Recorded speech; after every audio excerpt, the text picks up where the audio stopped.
Master শাইখুল হাদিস ইবনে শাইখুল হাদিস হযরতুল আল্লাম মামুনুল হক হাফিজাহুল্লাহ।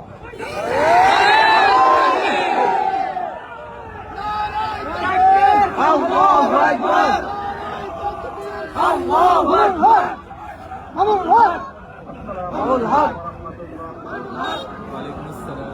ওয়ালাইকুম আসসালাম। ফোন হারাই গেল। ফোন মানে কে পাচ্ছ? এগুলো খুব সাবধান। কেন ফোন হইলো? আমার হারাই গেছে। হ্যাঁ, ওইটাই গেছে। ওটা কি হুজুরের কাছে আছে? কালো ফোন? হ্যাঁ। কি ফোন? রিয়েলমি। সাইড দিয়ে লম্বা ক্যামেরা? হ্যাঁ। ফিকা মারছে মানে আমার হাত থেকে কিন্তু ফিকা মারছে, সেটা তো দেখি না। এবং প্রিয় এলাকাবাসী, আল্লাহ পাক রব্বুল আলামিনের শুকরিয়া আদায় করি।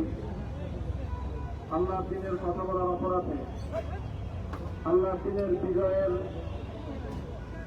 ঠান্ডা এবং চেতন উদ্দীন করার প্রত্যয় ব্যক্ত করার অপরাধে, আল্লাহর জমিনে আল্লাহ দ্বীন প্রতিষ্ঠার আন্দোলনের অপরাধে অনেক ভাই কারারুদ্ধ হয়েছিলাম। পর্যায়ক্রমে সকলেই আলহামদুলিল্লাহ জিন্দান খানার লৌহ প্রাচীর ভেদ করে মুক্ত জীবনে ফিরে এসেছে।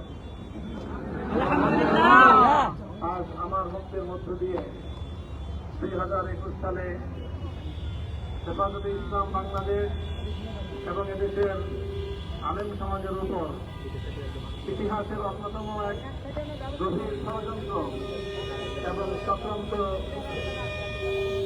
নির্যাতনের নিশ্চিতলার পরিচালনা করা হয়েছিল, তার আজকে একটি প্রাথমিক অধ্যায়ের পরিসমাপ্তি ঘটল। আমরা স্পষ্ট ভাষায় বলতে চাই, আমাদের উপর জুলুম করা হয়েছে, আমরা নির্যাতিত, অন্যায়ভাবে আমাদেরকে কারারুদ্ধ করা হয়েছে, পুলিশের আঘাতে আমাদের ভাইদেরকে হত্যা করা হয়েছে। আমরা যখন আমাদের সন্তানদের লাশ এবং তাদের রক্তমাখে আমরা যখন আমাদের ন্যূনতম প্রতিবাদটুকু উচ্চারণ করতে গিয়েছি, তখন আমাদেরকে কারারুদ্ধ করা হয়েছে,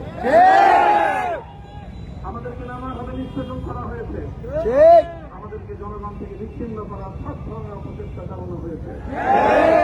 আমি আজ এই মুহূর্তে আমার এই মুক্তি উপলক্ষে আমি বলতে চাই, আমাদের উপর জুলুম করা হয়েছে, এটাকে আমরা সহ্য করে নিলাম। আমাদের ভাইদেরকে হত্যা করা হয়েছে, সেটাও সহ্য করে নিলাম। আমরা আমার সন্তানের লাশ সাথে তুলে নিয়েছি, সেটাকেও আমি হাসি মুখে বরণ করে নিলাম। আমাদেরকে অপমান এবং লাঞ্ছনার সব ধরনের ষড়যন্ত্রের সম্মুখীন হতে হয়েছে, সেটাও আমরা হাসি মুখে বরণ করে নিয়েছি। কিন্তু আল্লাহর জমিনে আল্লাহ এবং তার রাসূলের কোন সম্মান এক মুহূর্তের জন্য আমরা বরদাস্ত করে নিই। আমরা আমাদের সর্বোচ্চ ত্যাগ এবং কোরবানি স্বীকার করতে প্রস্তুত রয়েছি, জীবন দিতে প্রস্তুত রয়েছি। জমিনে আল্লাহর দিনের ঠান্ডা সমুন্নত করেই আমাদের যাত্রা সঙ্গী, হয়তো শাহাদাত, নয়তো খেলাফত।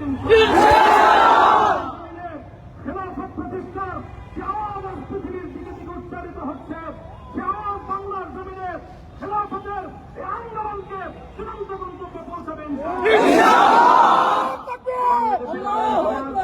হেফাজতে ইসলাম বাংলাদেশ সহ বাংলাদেশ খেলাফত মজলিস সহ সকল ছাত্রী সংগঠন, সকল ধর্মপ্রাণ, ইসলামপন্থী বিভিন্ন ছোটখাটো মতবিরোধ, মত পার্থক্যের ঊর্ধ্বে উঠে যারা এলায় কালেমাতুল্লাহর এই এক বাণীতে বিশ্বাসী, আল্লাহর জমিনে আল্লাহ কায়েম করতে চাই, আমাদের এই এক মন্ত্র উজ্জীবিত হয়ে আল্লাহর দিনের সঙ্গে সমুন্নত করবার এই আন্দোলন এবং সংগ্রামে আমি নিজেকে উৎসর্গ করার ঘোষণা করছি। এবং আমার সকল ভাইদেরকে, আমি সকল ওলামায়ে কেরামকে এবং ধর্মপ্রাণ মুসলমানদেরকে, ইসলামী নেতৃত্বকে ঐক্যবদ্ধভাবে এই সংগ্রামের ঠান্ডা সমুন্নত করবার, ধারণ করবার আহ্বান জানাচ্ছি। এবং আপনাদের সকলকে আবার শুকরিয়া জ্ঞাপন করছি। যে আজকে আপনারা এভাবে আমাকে উৎসাহিত করেছেন, উজ্জীবিত করেছেন। আল্লাহ পাক আপনাদের সকলকে উত্তম বিনিময় দান করুন। ভাইয়েরা, জুমার